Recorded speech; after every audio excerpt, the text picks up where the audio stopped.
Нас никто не слушал. Here's the 6 super weapons Putin unveiled during fiery address. The Russian president said, "You listen to us now," as he boasted about nuclear-powered cruise missile, hypersonic weapons, nuclear torpedoes, and more. In an impassioned State of Nation address before Russian lawmakers and other senior government officials, accompanied by video footage and computer-generated graphics, Russia's President Vladimir has claimed his country is working on a host of new nuclear and other advanced weapons, including a nuclear-powered and nuclear-armed cruise missile with effectively unlimited range.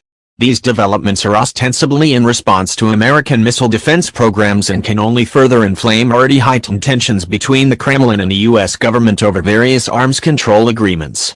Putin made his remarks at the Mana's Central Exhibition Hall near the Kremlin on March 1, 2018. Some lawmakers smiled and cheered as he detailed the various weapon development programs. These included the cruise missile with a nuclear engine, as well as the publicly known RS-28 Sarmat intercontinental ballistic missile ICBM, the previously unacknowledged nuclear-tipped Avangard hypersonic boost glide vehicle and Canyon or Status 6 nuclear-armed unmanned undersea vehicle, a possibly dual-purpose nuclear and conventional air-launched hypersonic cruise missile called Cairns Hill, and a short-range directed energy system visually similar to the U.S. Navy's own in the following 3 laser weapon system. "No one has listened to us," Putin declared. "You listen to us now." A nuclear-powered cruise missile with unlimited range. The most eye-catching of the announcements is clearly the as yet unnamed nuclear-powered cruise missile. The basic concept is hardly new, but depending on how functional and reliable the final design might be, it could be a potentially game-changing development. Though we don't know how the Russians plan to configure this missile, in the 1960s, the U.S. Air Force explored a similar idea with the Supersonic Low-Altitude Missile, or SLAM. This weapon employed a nuclear-powered ramjet along with conventional rocket boosters to kickstart the system. Once at the appropriate speed, the engine would blow out over the reactor, which could have enough fuel to operate for weeks or months on end, and then force it out of an exhaust nozzle to produce thrust. In theory, this system allows for almost unlimited range. A computer-generated graphic accompanying Putin's announcement showed the missile plotting a course from Russia into the Atlantic, flying around South America's Cape Horn, and then continuing on to strike what appeared to be a target in Hawaii. Cruising at high speed on a circuitous route at extremely low altitude, the missile could potentially avoid surface and space-based early warning systems and missile defense interceptors.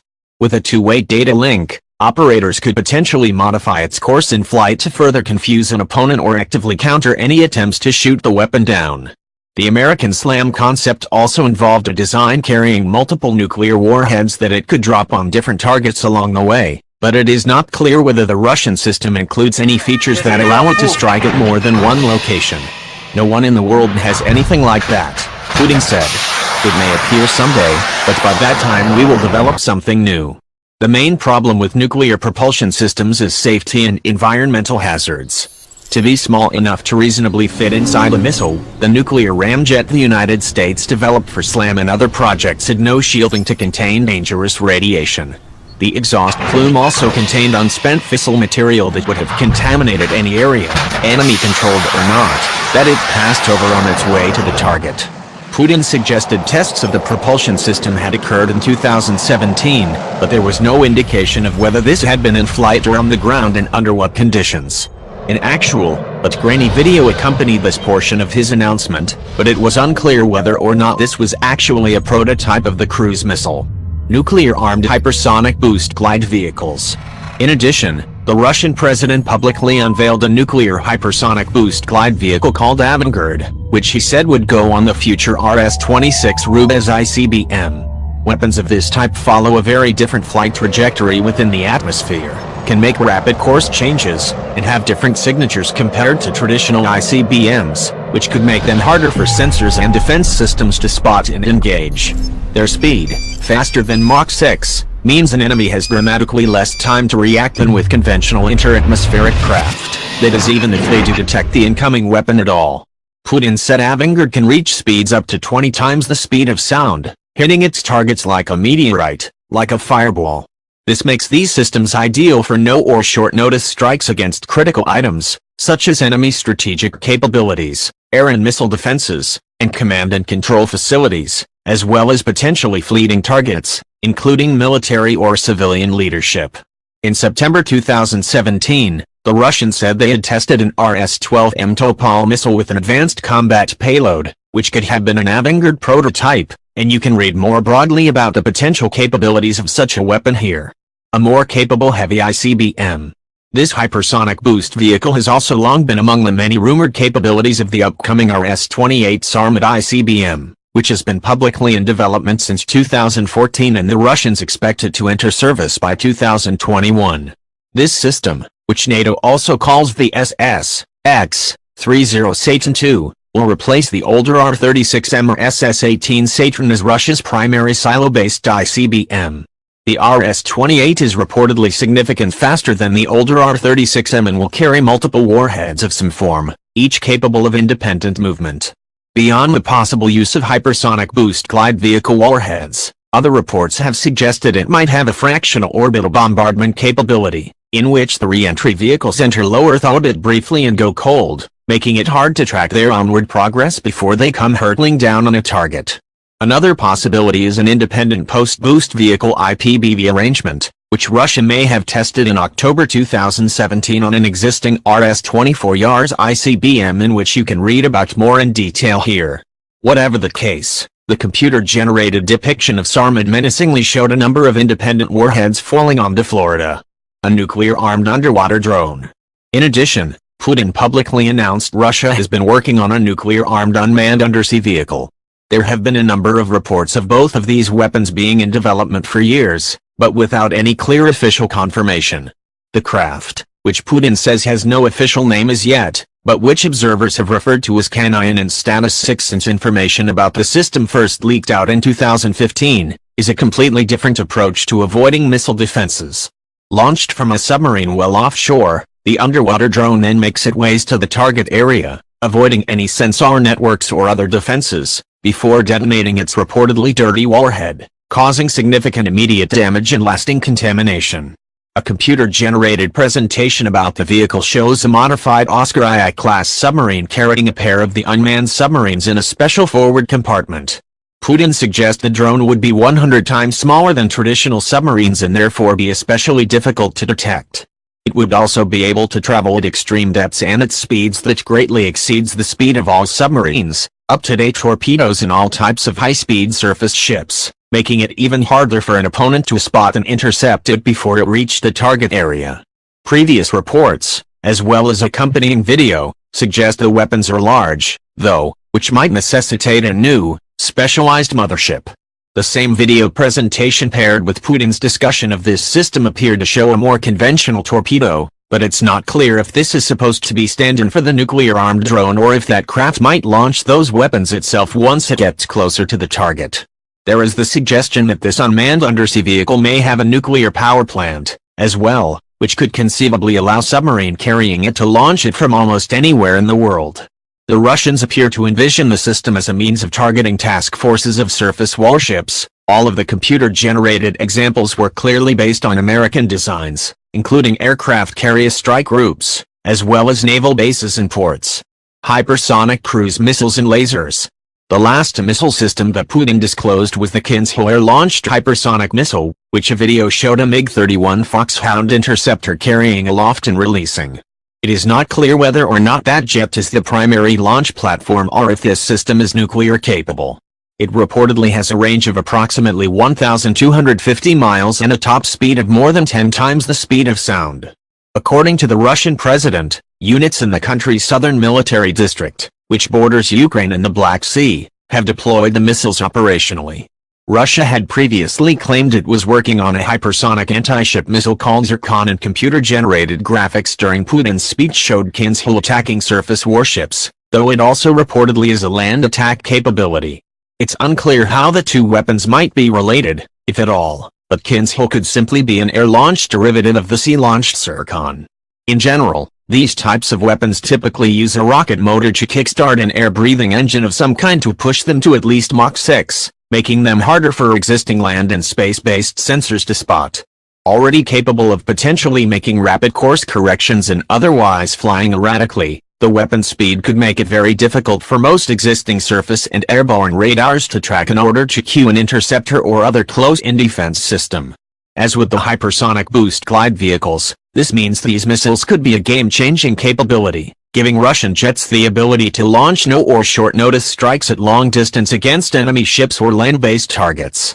In what appears to be its primary role, it would be a major threat to American aircraft carriers or other warships, which do not have any defenses against such a weapon at present.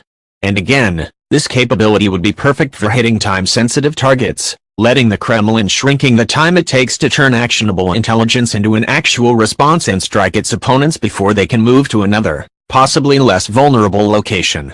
Coming after all of these systems, the truck-mounted laser cannon looks far less impressive, but it's still an important development.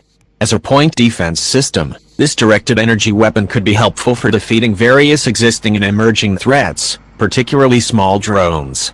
Earlier in the year, Russian bases in Syria found themselves on the receiving end of mass drone attacks, which is exactly the kind of scenario in which a mobile laser might be an invaluable addition to other air defense and electronic warfare systems. It's an indication that Russia is actually investing its limited resources in advancing its capability in this area, as well, even if recent reports of a work on a new anti-satellite laser system fitted on a still notional high-altitude aircraft sound particularly fanciful.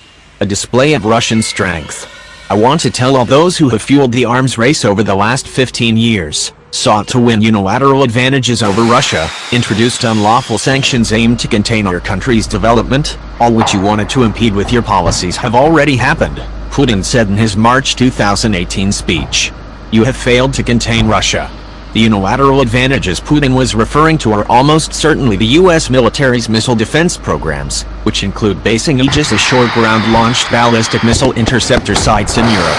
The United States have repeatedly denied that any part of its ballistic missile defense shield presents a challenge to the deterrent capabilities of large nuclear powers, such as Russia or China, and that they are instead focused on defending against smaller actors, such as North Korea and Iran. Whatever the intent, American ballistic missile defense shield is simply not capable of negating Russia's nuclear deterrent. The unlawful sanctions in question are the economic restrictions the United States and other countries, especially in Western Europe, imposed on Russia in the wake of its unilateral and illegal annexation of Ukraine's Crimea region. The U.S. government in particular has expanded those measures in response to Russian involvement in the simmering conflicts in Ukraine's eastern Donbass region, its support for Syria's brutal dictator Bashar al-Assad, and its interference in the 2016 American presidential election. The United States and Russia have increasingly sparred over these issues, which has had a cascading impact on various arms control agreements, which we at the War Zone have examined in depth on multiple occasions.